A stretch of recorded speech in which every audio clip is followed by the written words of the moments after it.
கணவனை டார்ச்சர் பண்ற பெண்களும் இருக்கிறாங்க. ரெண்டு மாதிரி இருக்கு. ரெண்டு பேர் இருக்கும். அது வந்து இப்போ உதாரணமா நம்ம இன்டர்வியூ பார்த்துட்டு இருக்கோம்னு வச்சுங்களேன், அவங்க கோணத்திலேருந்தே எடுத்துப்பாங்க. பத்தியா அந்த டாக்டர் சொல்றது கரெக்டா இருக்கு, இவ மருமக குடும்பப்படுத்தினா அப்படி ஒரு சீரியல் பார்க்குற அவங்களுடைய பெர்ஸ்பெக்டிவ்ல இருந்து எடுத்துப்பாங்க. ஒரு சீரியல் பார்க்குறதா இருந்தாலும் சரி, நம்ம விழிப்புணர்வு கொடுக்குறோம் இந்த மாதிரி பேசினாலும் சரி, அவங்களுக்கு ஏத்த மாதிரியான விஷயங்களை தான் எடுத்துப்பாங்க. இதை வந்து கன்ஃபர்மேஷன் பயாஸ்ன்னு சொல்லுவாங்க. பயாஸ், அதாவது நமக்கு எது உண்மைன்னு நம்ம நினைக்கிறோமோ அது உண்மையா இருக்கணும். இவர் இந்த ஆராய்ச்சி இப்படி சொல்லுது, இந்த நிபுணர் இப்படி சொல்றாரு, இது வந்து கன்ஃபர்மேஷன் பயாஸ். அதுக்கு எதிர்கருத்துகள் இருக்கு, இதெல்லாம் இருக்கு, வரமாட்டாருங்கிறதுக்கான சாத்தியக்கூறுகள் இவ்வளவு இருக்கு, இதெல்லாம் யோசிக்க முடியாது. அது மனித மனத்தோட இயல்பு.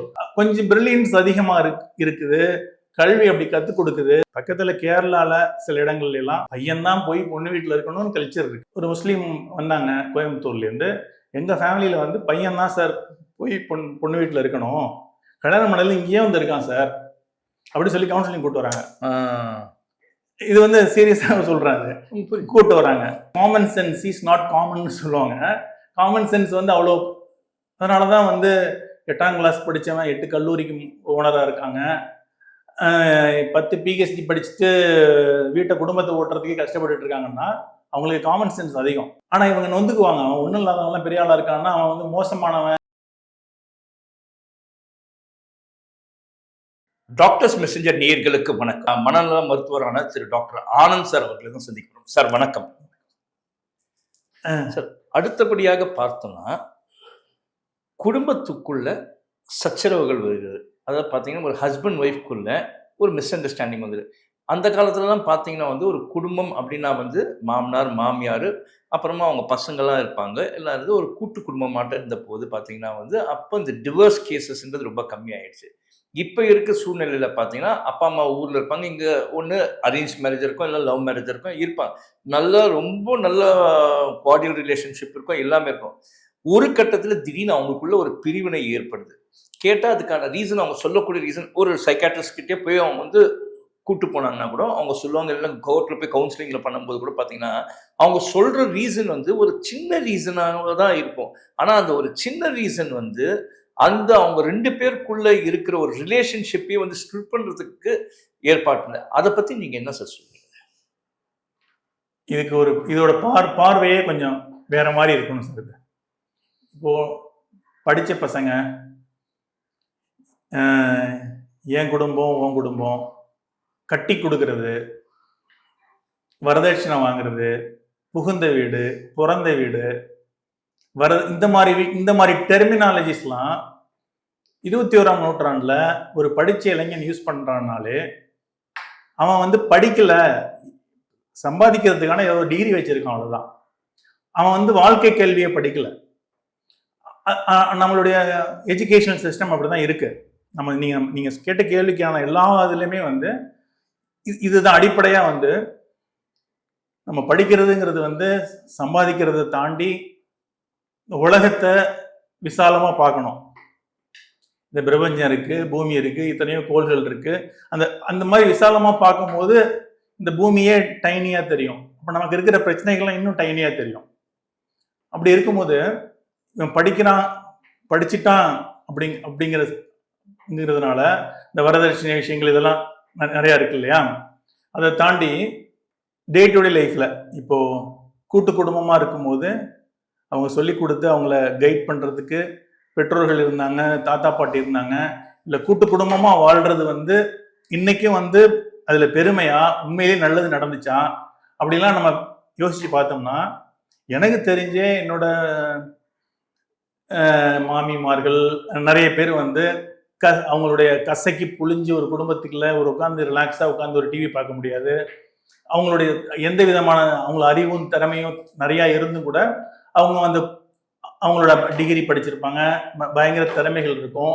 ஆனா கூட்டு குடும்பத்துல சந்தோஷமா இருந்தாங்கன்னு சொல்ல முடியாது. இதுதான் சரி, இதுதான் தப்புன்னு சொல்லிட முடியாது. கூட்டு குடும்பத்தில இருந்து கஷ்டப்பட்டவங்க ஏகப்பட்ட பேர் என்னோட அனுபவத்துல நிறைய பேரை பார்க்க முடியும். அவங்களோட எதையுமே வெளியில சொல்ல முடியாம அந்த சமூகமோட கட்டமைப்பு இருக்கு இல்லையா? இப்ப நான் வழக்கமா சொல்றது உண்டு. இப்ப வந்து வரதட்சணை வாங்குறதுங்கிறது வந்து இல்லீகல். ஆனாலும் நம்ம கல்ச்சர் வந்து நம்ம வாங்குறாங்க. பொண்ணு வீட்டில் கல்யாணம் பண்ணு, பையன் வீட்டில் கல்யாணம் பண்ணுங்கிற மாதிரி பேச்செல்லாம் வந்து லீகலா. ஆனாலும் வந்து கோர்ட்ல போகும்போது இதெல்லாம் தான் பேசுறாங்க. ஆனா ஒரு படிச்ச பையன்னா இந்த மாதிரி எல்லாம் யோசிக்கவே கூடாது. உன் வீட்டில் கல்யாணம் பண்ணணும், என் வீட்டில் கல்யாணம் பண்ணணும். இது வந்து கல்ச்சர் கட்டமைச்சது தானே. படிச்சவங்கிறத வந்து கல்ச்சரை தாண்டி யோசிக்கணும். ஆனா கல்ச்சர் படி வாழணும். ஆனா கல்ச்சரை தாண்டி யோசிக்கிறதுக்கு தான் கல்வி. இன்னைய தேதியில வந்து ஐஸ்லாந்துல எப்படி இருக்கு, பின்லாந்துல ஒரு இளைஞன் எப்படி இருக்கான், நார்வேல எப்படி இருக்கான், சோமாலியால எப்படி இருக்கான், கேரளால எப்படி இருக்காங்கிறத நம்ம யோசிச்சுட்டு, ஆனா நம்ம தமிழ்நாட்டில் எப்படி இருக்கான் இதுபடி நம்ம வாழ போறோம். இப்ப நமக்கு தெரியும், அமெரிக்காவுக்கெல்லாம் போறான் வரான், லாஸ் வேகாஸ்ல வந்து ஒரு பொண்ணு வந்து ட்ரெஸ் இல்லாம போயிட்டு இருக்கு, அதையும் பாக்குறான். இங்க வந்து அதே அவன் கிராமத்துல வந்து அவங்க அம்மா தங்கச்சிங்கெல்லாம் எப்படி இருக்குன்னு பாக்குறான். அதெல்லாம் பார்த்துட்டு வந்தோம். இவன் வந்து கேஸ் போடுவான். ஒய்ஃப் வந்து அப்படி பண்ணுது, எங்க அம்மாவை மதிக்க மாட்டேங்குது, எங்க தங்கச்சியை மதிக்க மாட்டேங்குது. அவனுக்கு எங்க அந்த பிரெயின் எங்க யோசிக்குது அப்படின்னா, அது அவன் அந்த தனி மனிதனோட இது வந்து ஆண் பெண் அப்படிலாம் கிடையாது. எல்லாருக்குமே வந்து டார்ச்சர், கணவனை டார்ச்சர் பண்ற பெண்களும் இருக்கிறாங்க. ரெண்டு மாதிரி இருக்கு. ரெண்டு பேர் இருக்கும்.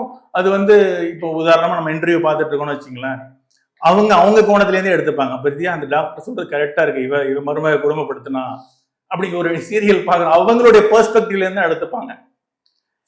ஒரு சீரியல் பாக்குறதா இருந்தாலும் சரி, நம்ம விழிப்புணர்வு கொடுக்குறோம் இந்த மாதிரி பேசினாலும் சரி, அவங்களுக்கு ஏத்த மாதிரியான விஷயங்களை தான் எடுத்துப்பாங்க. இதை வந்து கன்ஃபர்மேஷன் பயாஸ்ன்னு சொல்லுவாங்க. பயாஸ், அதாவது நமக்கு எது உண்மைன்னு நம்ம நினைக்கிறோமோ அது உண்மையா இருக்கணும் அப்படின்னு அவங்க கன்க்ளூட் பண்ணி அவங்க வந்து அதுக்கு ஏற்ற மாதிரி கருத்துக்கள் எல்லாம் திரட்டிப்பாங்க. நம்ம வந்து இப்போ விஜய் வந்து முதலமைச்சராக போறாரு அப்படின்னா அதுக்கு என்னெல்லாம் சாத்தியக்கூறுகள் சொல்றாங்களோ அதெல்லாம் எடுத்து வச்சுப்பாங்க. இவர் இந்த ஆராய்ச்சி இப்படி சொல்லுது, இந்த நிபுணர் இப்படி சொல்றாரு, இது வந்து கன்ஃபர்மேஷன் பயாஸ். அதுக்கு எதிர்கருத்துகள் இருக்கு, இதெல்லாம் இருக்கு, வரமாட்டாருங்கிறதுக்கான சாத்தியக்கூறுகள் இவ்வளவு இருக்கு, இதெல்லாம் யோசிக்க முடியாது. அது மனித மனத்தோட இயல்பு. கொஞ்சம் பிரில்லியன்ஸ் அதிகமா இருக்குது, கல்வி அப்படி கத்துக் கொடுக்குது அப்படின்னாதான் வந்து முடியும். இது ஒரு பக்கம். அந்த கல்ச்சர் தான் நம்ம பேசிட்டு இருந்த விஷயத்துல. இப்போ பக்கத்துல கேரளால சில இடங்கள்ல எல்லாம் பையன்தான் போய் பொண்ணு வீட்டுல இருக்கணும்னு கல்ச்சர் இருக்கு. ஒரு முஸ்லீம் வந்தாங்க கோயம்புத்தூர்ல இருந்து, எங்க ஃபேமிலியில வந்து பையன் தான் சார் போய் பொண்ணு வீட்டுல இருக்கணும், கல்யாணம் பண்ணல இங்கேயே வந்து இருக்கான் சார் அப்படி சொல்லி கவுன்சிலிங் கூட்டு வராங்க. இது வந்து சீரியஸாக சொல்றாங்க, கூட்டு வராங்க.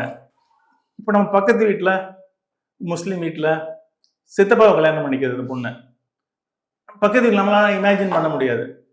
சித்தப்பா கல்யாணம் பண்ணது, தாய் மாமா கல்யாணம் பண்றது இமேஜின் பண்ணலாம். அது அவங்க கல்ச்சர், அது அவங்க கல்ச்சர். இது பக்கத்துலேயே வீட்டிலேயே நமக்கு உதாரணம் இருக்கு, நம்ம பக்கத்து மாநிலத்திலேயே இருக்கு. இதெல்லாம் தாண்டி இந்த கோர்ட்டு கேஸுக்கெல்லாம் போனா, பங்காளி சண்டை கோர்ட்டு கேஸுக்கு போனா என்ன சொல்லுவாங்க, பழமொழி சொல்லுவாங்க, பங்காளி சண்டை ஒரு கிரவுண்ட் நிலத்துக்காக நானா நீனான்னு பார்த்தரலான்னா அண்ணனும் தம்பி கோர்ட்டு கேஸுக்கு போறான்னா, அந்த ஒரு கிரவுண்ட் நிலத்தை விட அதிகமா செலவு பண்ணி 2 பேரும் அழிஞ்சு போறான்னா 2 பேருமே மூளை சரியில்லைன்னு அர்த்தம். 2 பேருக்குமே வைத்தியம் பார்க்க வேண்டிய வந்து மொத்த காசையும் வக்கீல்களுக்கு கொடுத்துட்டு போயிடுவான். அதே மாதிரி நானா நீனான்னு பார்த்துக்குவோம் அப்படின்னு சொல்லிட்டு 5 வருஷம் 10 வருஷம் சேர்ந்து வாழ்ந்த தம்பதியர்கள் கோர்ட்டு கேஸுக்குன்னு போறாங்கன்னா, இன்னைக்கு இந்தியாவில் இருக்கிற ஜுடிஷியல் சிஸ்டத்துல அந்த 2 பேரோட வக்கீலும் ஒன்னா சேர்ந்துக்கிட்டு, தெரிஞ்சோ தெரியாமலோ ஒன்னா சேர்ந்துக்கிட்டு, அந்த 2 அவங்களே வந்து மன உளைச்சல்ல கஷ்டத்துல விசாலமான பார்வை இல்லாம ஈகோவில் அடிச்சிட்டு இருக்க 2 குடும்பத்தையும் இன்னும் மோசமாக்கி கேஸை முடியாம இருக்கிறதுக்கு தினம் தான் இது என்னோட பிராக்டிஸ்ல பாக்குறது. நீ முதல்ல இந்த பிரச்சனை சரியாகணும்னா கோர்ட்டு பக்கம் போவாது. அதிகபட்சம் என்ன பண்ணுவாங்க, கைது பண்ணிடுவாங்களா பார்த்துக்கோ அப்படின்னு. சார் நீங்க சொன்னது சரியா போச்சு சார், பிரச்சனையே சரியா போயிடுச்சுங்கிற மாதிரிலாம் நடக்கிறது உண்டு. ஏன்னா 5 வருஷம் 10 வருஷம் அலைஞ்சிட்டு இருப்பாங்க.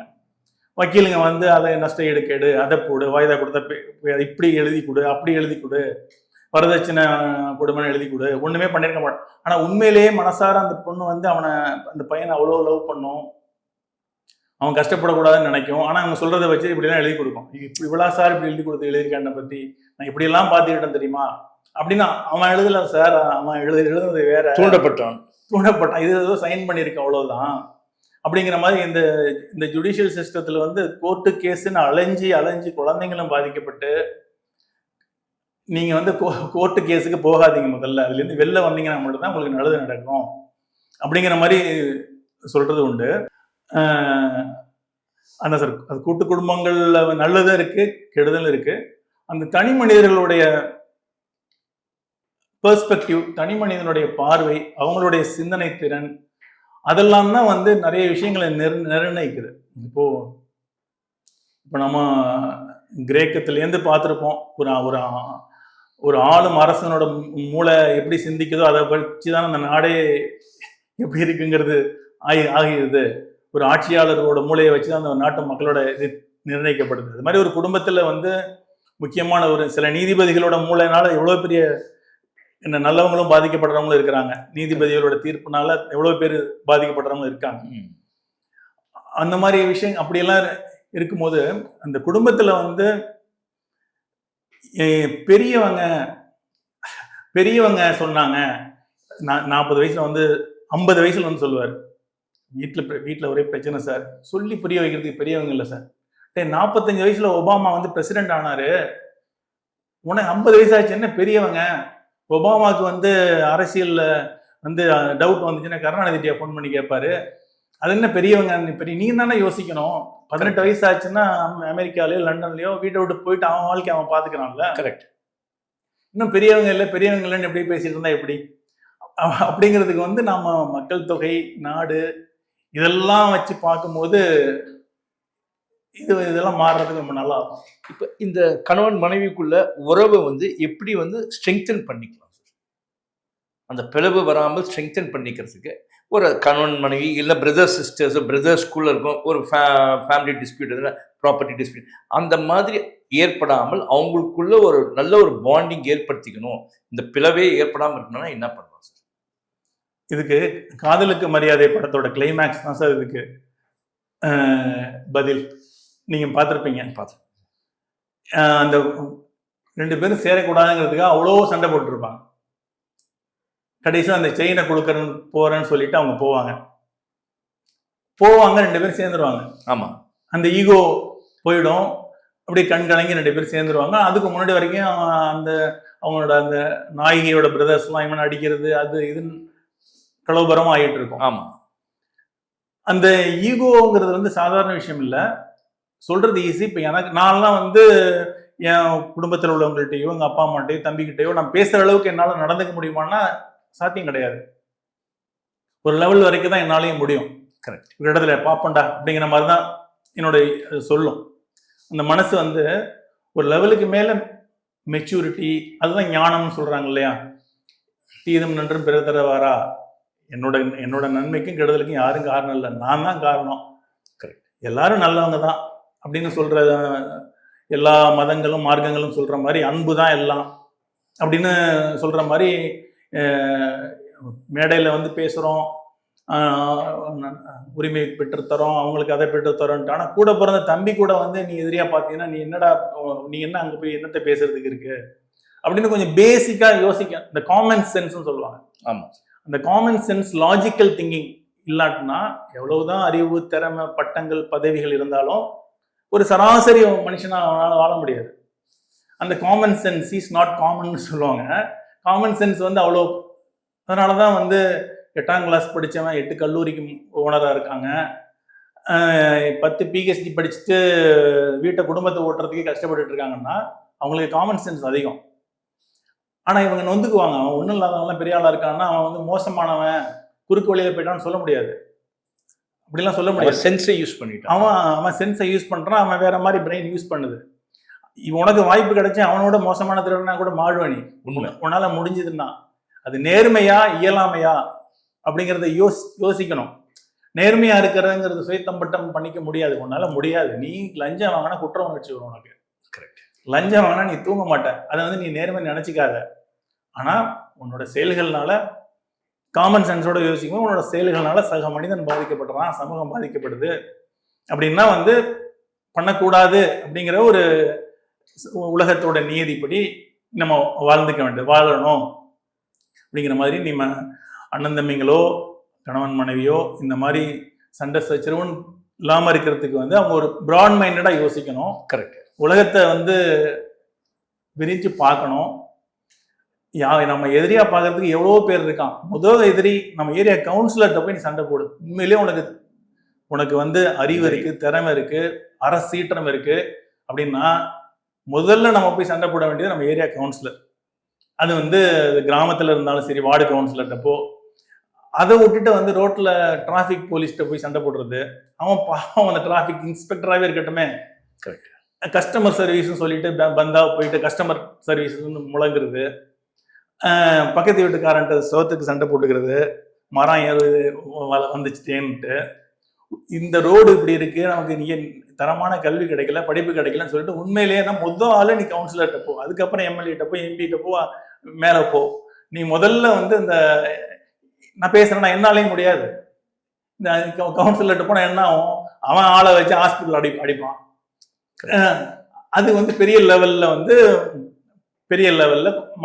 அதுக்கு வந்து இந்த காமன் சென்ஸ் யூஸ் பண்ணி, லாஜிக்கல் திங்கிங் யூஸ் பண்ணி அவன் கவுன்சிலர்கிட்ட போய் ரொம்பலாம் முறைச்சிக்காம ஒரு நம்ம சமயோகிதமாக பேசி பண்ணும்போது தான் அது நமக்கு ஏற்ற மாதிரி முடியுது.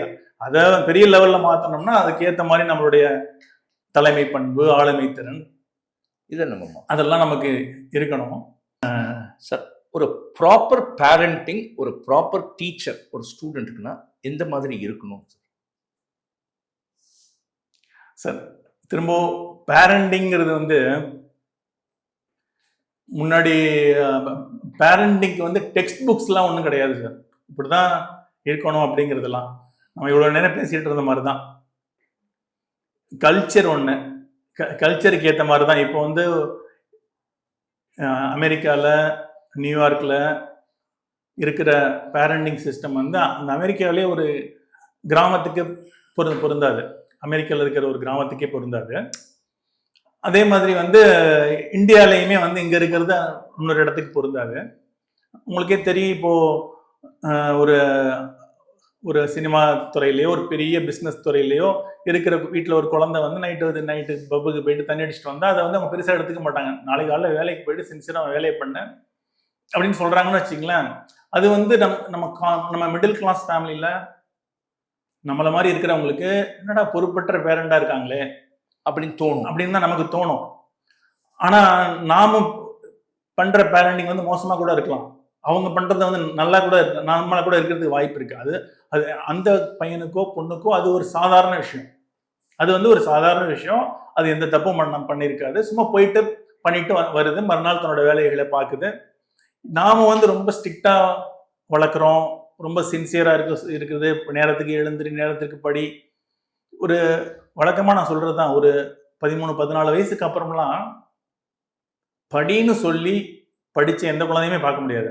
அவன் உள்ளுக்குள்ளேருந்து அந்த ஃபயர் வரணும். அவனா வந்து அந்த ஃபயர் வந்து படித்தாதான் உண்டு. நம்ம கோச்சிங் கிளாஸ் கொடுத்து, என்ன படிப்புங்கிற விஷயத்த சொல்கிறேன், பெரிய கோச்சிங் கிளாஸ் கொடுத்து, பெரிய டீச்சர் வச்சு அவனுக்கு ஆர்ட் கற்றுக் கொடுத்து, டான்ஸ் கற்றுக் கொடுத்து, அந்த தற்காப்பு கலைகள்லாம் எவ்வளோதான் கற்றுக் கொடுத்தாலும் அந்த ஒரு ஏஜில் வந்து அவனா விருப்பப்பட்டு போகணும், அவங்களா விருப்பப்பட்டு ஒரு விஷயத்தை கற்றுக்கணும். அப்படி இல்லை, எதுலையுமே இன்ட்ரெஸ்ட் இல்லாமல் இருக்கானே சார், அப்புறம் இப்போ படிப்பில் மட்டும்தான் இன்ட்ரெஸ்ட் இருக்கானா, அது மட்டும் அவனை ஒழுங்காக பண்ணட்டும்.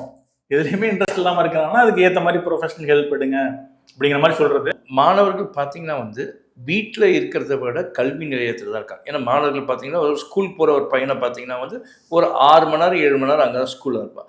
பேரண்ட்ஸோடய இல்லை வீட்டில் இருக்க குடும்பத்தோடு இருக்கிறது பார்த்தீங்கன்னா ஒரு 3 மணி நேரம் தான் இருக்குமா, மீதி நேரம் தூக்கத்துக்கு போயிடுவாங்க, இல்லை படிக்கிறதுக்கு போயிடுவாங்க அப்படின்ட்டு. அப்போ ஸ்கூலில் எந்த மாதிரி ஒரு ட்ரீட்மெண்ட் இருக்கணும், குழந்தைங்களை எந்த மாதிரி பார்த்துக்கணும் சார்? சார், இப்போ நீங்கள் ஒரு 30 வருஷத்துக்கு முன்னாடிலாம் எனக்கு ஞாபகம் இருக்குது, ஸ்கூலில் வந்து டீச்சர்ஸ், நான் அரசு பள்ளியில் தான் படித்தேன். காலையிலேருந்து சாயந்தரம் வரைக்கும் இருப்பாங்க. அங்கே ஸ்போர்ட்ஸ் கொடுக்குறதா இருக்கட்டும், மற்றபடி நமக்கு சொல்லிக் கொடுக்குறதா இருக்கட்டும், அவங்க ஃபுல் நேரம் அங்கே இருந்து பண்ணிகிட்டு இருப்பாங்க. இப்போ நம்ம வீட்டிலேருந்தே ஒரு ப்ரைவேட் ஸ்கூலில், ஒரு சிபிஎஸ்சி ஸ்கூலுக்கு என்னோட அக்காவோ தங்கச்சியோ வேலைக்கு போகிறாங்க அப்படின்னு வச்சிங்களேன். அவங்களுடைய எமோஷன் தாட் எப்படி இருக்குது? அவங்க சம்பளத்துக்காக வேலைக்கு போகிறாங்களா, இல்லை வந்து அவங்க எந்த அளவுக்குள்ள மெச்சூர்டாக இருக்காங்க, அவங்களுடைய விஷன் எப்படி இருக்கு அப்படிங்கிறத பொறுத்து தான் அந்த டீச்சர் வந்து அந்த இடத்துல அவங்களுக்கு ஒரு ஆசிரியரா அந்த குழந்தைங்களுக்கு எடுத்துக்காட்டா இருக்கிறதெல்லாம் இருக்கு. அதை தாண்டி பள்ளிக்கூடம், ஒவ்வொரு பள்ளிக்கூடமும் ஒரு சிஸ்டம் வச்சிருக்கு. பிடிக்குதோ பிடிக்கலையோ இந்த சிஸ்டம் படி நீ இருக்கணும், ஃபாலோ பண்ணணும். இந்த சிஸ்டம் சரியில்லைன்னு சொன்னார்ல, அந்த மாதிரி அந்த சிஸ்டம் தான் வந்து பள்ளிக்கூடங்களில் வந்து ஒருங்கிணைக்கிறதுக்கு ஒரு தனி மனிதனுடைய பிஹேவியர் இதுக்கெல்லாம் ஹெல்ப் பண்ணுது. அதையும் தாண்டி என்னை பொறுத்த வரைக்கும் டீச்சிங் என்னதான் பெரிய டீச்சிங் அதெல்லாம் இருந்தாலும் நான் எல்லாத்துக்கும் திரும்ப திரும்ப வர்றது வந்து அந்த தனி மனிதனுடைய மூளையியல் விஷயங்கள். அதை தாண்டி சோஷியல் சப்போர்ட், ஃபேமிலி சப்போர்ட் இதெல்லாம் கண்டிப்பாக தேவைதான். அதுவும் இருந்து அவனுடைய மூளையும் சரியாக இருந்தால் அவனுடைய எதிர்காலம் நல்லா இருக்கும். இதில் எது ஒன்று கம்மியாக இவன் சரியாக இருந்தானா இது ரெண்டுமே நல்லா இல்லாட்டி கூட நல்லா போயிட முடியும். அந்த மாதிரி இருக்கிறவங்க தான் நம்ம இன்னைக்கு ஜெயிச்சவங்க நிறைய பேர் இருப்பாங்க. நேயர்களே, இந்த நேர்காணலை பாருங்க. உங்களுக்கு பிடிச்சிருந்தா லைக் பண்ணுங்க, ஷேர் பண்ணுங்க. அதே சமயத்தில் எங்கள் யூடியூப் சேனலை சப்ஸ்கிரைப் பண்ணுங்க. உங்களுக்கு ஏதாவது கேள்விகள் இருந்தால் அதை கண்டிப்பாக மறக்காம இந்த கமெண்ட் பாக்ஸில் ஒரு நாகரிகமான ஒரு கமெண்ட்டாக போடுங்க அப்படின்னு ஒரு வேண்டுகோள் வச்சுட்டு உங்களிடமிருந்து விடைபெறுவது உங்களுடைய ஒற்றந்துரை. நன்றி, வணக்கம்.